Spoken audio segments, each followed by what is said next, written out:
Então, assim, vou dar voucher. Pô, cara, vai conhecer o Brasil. Dá uma olhadinha no Nordeste. Então o cara entrar no sistema de voucher já vai tem dar várias barreiras. Né? De certa forma, o Bolsa Família é uma espécie, né? O cara que defende voucher fala isso. Mas a realidade é muito diferente. Não dá pra gente ter a realidade de São Paulo e descobrir como é que funciona o Brasil no Norte, no Nordeste. Eu conheço o Brasil, cara. Eu rodo o Brasil há 23 anos. Eu já fui em lugar que artista nem vai. Pego 5, 6 horas de barco pra dentro do Amazonas. E que, porra, tinha uma cidade lá que todo mundo vivia de Bolsa Família. Aí eu cheguei pro cara e falei, qual é a economia aqui? Todo mundo aqui vive de Bolsa Família, mas virou um bando de vagabundo, porque começaram a ganhar Bolsa Família e não querem mais trabalhar. Eu falei, mas qual era o trabalho que tinha aqui? Aí o cara tinha que cortar cana, sei lá, fazer um trabalho braçal. Quanto é que você pagava pros caras? Uma miséria. Aí o cara não vai, óbvio que o cara não vai, o cara se toca que ele tá sendo explorado. Entendeu? O cara fala, pô, eu tô ganhando aqui o Bolsa Família, o cara tá querendo me explorar, me botar debaixo do sol, não tem direito a porra nenhuma. E tá ganhando dinheiro pra caralho, e eu tô ganhando uma miséria. Então, assim, você tem que tentar entender quais são as políticas que te atendem. Por exemplo, a universidade pública. Você é contra ou a favor? Eu sou a favor, pode ter, mas eu acho que o foco do Estado tem que ser na educação de base. Também. Eu acho que é o mais importante, é você formar o cidadão pra pensar criticamente. E uma coisa não anula a outra. Não anula, mas se você formar o cara de base mesmo, ele tem total condição de arranjar um emprego e de ser uma pessoa que não vai depender do Estado, entendeu? Não, mas assim, quando a gente tá falando de educação de base, a gente tá partindo do princípio de que o Brasil, teoricamente, seria um país que todo mundo receberia a mesma educação de base. A gente tá falando de algo que alguém... Utopia. Exatamente. Utopia. Mas dentro da realidade do Brasil, que é o que a gente está lidando aqui, a gente tem que olhar para o Brasil e ver que a gente sabe que não existe isso, né? A educação de base no Brasil, é um lixo. Ela precisa ser melhorada e a gente não precisa privatizar a educação de terceiro grau, no caso as faculdades, porque elas já são boas. E são privatizadas. Tipo, existem o mercado privado de universidade. Não, tem mercado privado, mas eu digo assim, o que é público, a UFRJ, a USP... Não, são as melhores. São foda. Aí o que acontece? O cara que estudou na escola particular passa pra pública e o cara que não conseguiu estudar porque o público é ruim, não consegue passar pra nenhuma. Isso é o pior cenário. Exato. É o pior cenário. Então o que a gente tem que trabalhar dentro do país? Eu digo como eleitor. Claro. Eu quero alguém que pense que a escola pública é importante, que desenvolva uma escola pública, que capacite essas pessoas a chegarem para estudar numa universidade pública. E aí eu tenho um ensino público de qualidade dentro do país. Sim, total. Para quem é mais à direita, o cara de repente vai falar, não, eu acho que cada um tem que... É meritocracia, cada um vai no seu... E, porra, quem conseguia se destacou. Eu me esforcei, eu consegui. Na cabeça do cara que é da meritocracia. Mas, tipo, lá nos Estados Unidos, a escola pública é super valorizada. O de ensino fundamental. E não é uma política de direita nem esquerda, tá ligado? Não, se o cara de esquerda tem a visão que uma escola pública de base forte é uma política de burra ou de esquerda, ele é que é meio burro, né? Não. Os Estados Unidos, ele tem... Os republicanos e os democratas, eles... E os Estados Unidos é um império, é uma colônia de desenvolvimento, é um país desenvolvido. É um país que os caras... Não dá pra botar a esquerda e direita como se pensa Brasil lá. Porque, Entendi. por exemplo, o Biden agora mandou para um projeto pro Congresso americano, que é um projeto mais à esquerda que você já viu. Que nem o PT fez aqui no Brasil.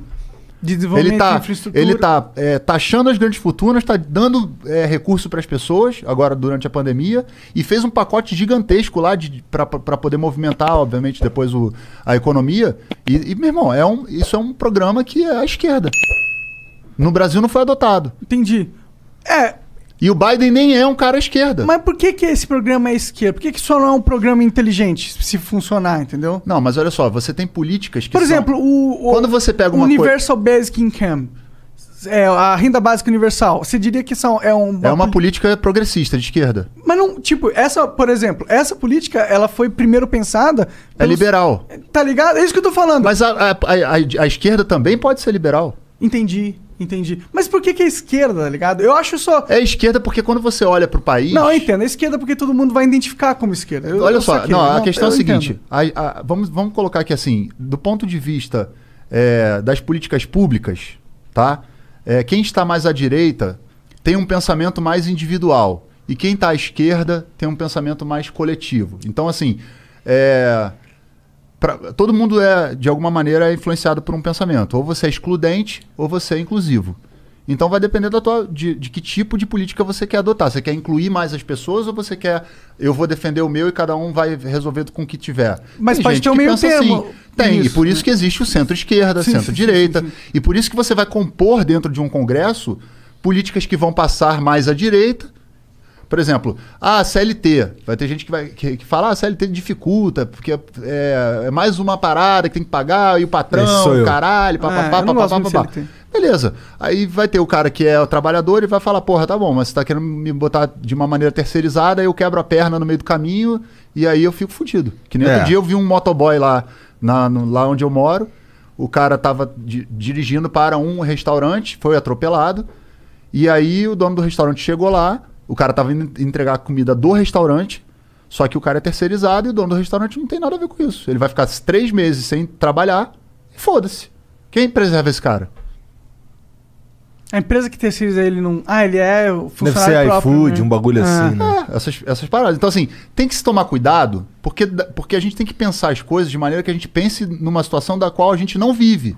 Bom, em teoria ele vai se tratar no SUS, né? Em teoria ele vai se tratar no SUS, mas como é que ele vai alimentar a família dele se ele não tá conseguindo trabalhar? Em teoria ele podia pegar um seguro-desemprego, né? Se tivesse contemplado, né? Mas exatamente. Hoje é difícil. Aí né? quando você é terceirizado, você não tem. Entendi. Eu acho que podia ter um negócio de seguro-desemprego contemplando os terceirizados. Aí tem um monte de coisas que tem que ser discutidas que, porra, vão ser coisas que vão proteger mais. Ou então até um esquema E é um debate saudável, cara. Claro. Não pode ser aquela porra de guerra. Não, eu tenho razão, você tem razão. Não, peraí, vamos botar no papel aqui, vamos sentar com todo mundo. Eu acho que se tivesse um esquema de... Vamos lá, vamos falar da CLT. Se o meu grande problema com a CLT é que quando eu era CLT... Tinha uma grande... Eu pegava meu contra-cheque, grande parte da minha grana ia pra uma poupança que eu não queria que fosse. Sim. Tá ligado? FGTS. Mas ela ia. E, porra, aqui com a gente, por exemplo, os caras que trabalham pra nós, a gente contrata as empresas dele e a gente paga o que a gente consegue pagar. Então imagina, se eu só consigo pagar isso aqui... consigo pagar, sei lá, 3 mil reais pro cara. E aí ele é CLT, na verdade ele vai ganhar 1.500, 1.600, vai. Que pro cara é uma merda, ele prefere ficar assim. Quando a gente oferece a opção, porque a gente perguntou mesmo, a gente poderia registrar a galera, tá ligado?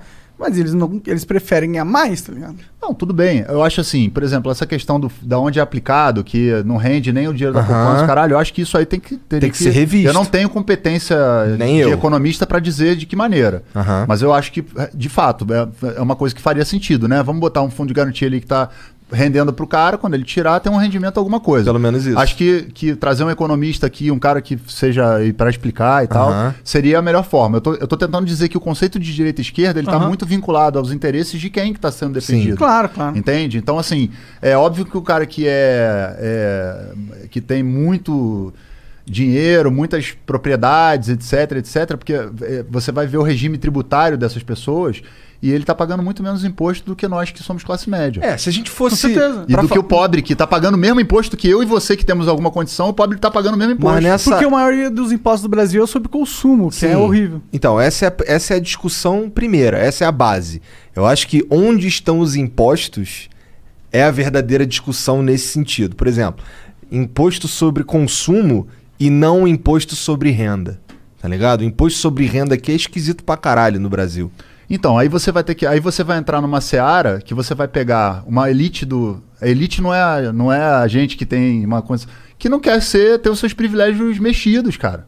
Essa elite tem muito poder, cara. Tem. Entende? Você mexer nessa estrutura não é fácil. Com certeza. Entende? Então, assim, essas discussões mais de raiz não estão sendo feitas.